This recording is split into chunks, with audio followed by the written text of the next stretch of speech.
seems. Yeah, the better Elvis survived. Survival of the fittest, Andre. Anyway, we have a lot of great games for you today, but we also had great games yesterday, which brings us to the NASL Rewind. Of course, we have nobody over here. Ben and Kevin are off journeying yonder the world, but we're going to bring them to you right now. Let's start off with our first Rewind. It's going to be BC Kitty versus Loli. This was a really interesting game because it felt like Loli was just throwing wave of supplies, and BC just kept holding more cost efficient. The first attack, this attack eliminated almost all of the mech, which is what you need to do. But then you cycle these roaches and start adding high-tech units, right?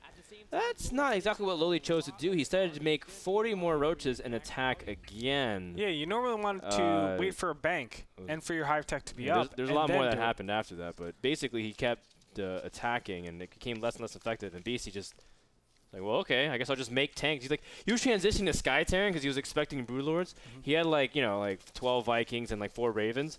And he's like, well, he's making more roaches, so I'm just gonna go back into tanks, I guess, and then just kill them. So.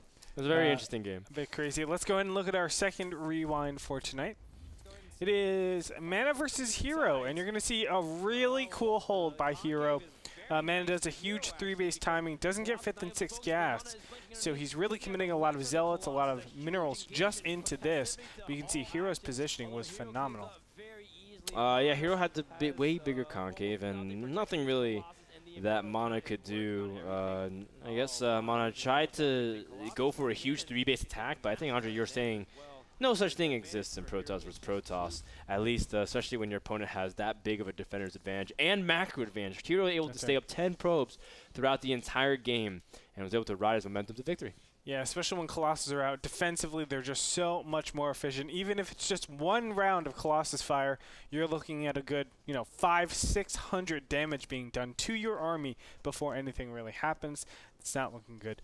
And finally, our last Rewind of the day is Violet versus Dark. And who's the Infestor King? Not Dark this time. No, it was Violet. Violet's the one able to utilize his Infestors extremely well. And the way Violet was doing it was being aggressive. He was making sure Dark was not able to play his game, because Dark really likes to go into the mid game, get a lot of Infestors, but the way Violet was able to put on pressure at all stages was really cool. And love watching Violet DVZ. In fact, he's doing really cool stuff over in MLG as well. And I'm really looking forward to see Violet in the playoffs, because he is 7-0. Now, Alicia still can tie him if Alicia beats him next week. But still, this division looks like it belongs to Violet. That's right. I mean, it's going to be really tough for Alicia even to take that. He has 2 games to win just to tie his opponent. Now, if he ties him, technically I think he does beat him, because they went head-to-head and then Alicia would win out there. But still, Violet only has 1 more match to win, and that's it. If Alicia loses at all, like out of either of the 2 games, then he will be in 2nd place. But that was last week or yesterday's division. Let's talk about today's division.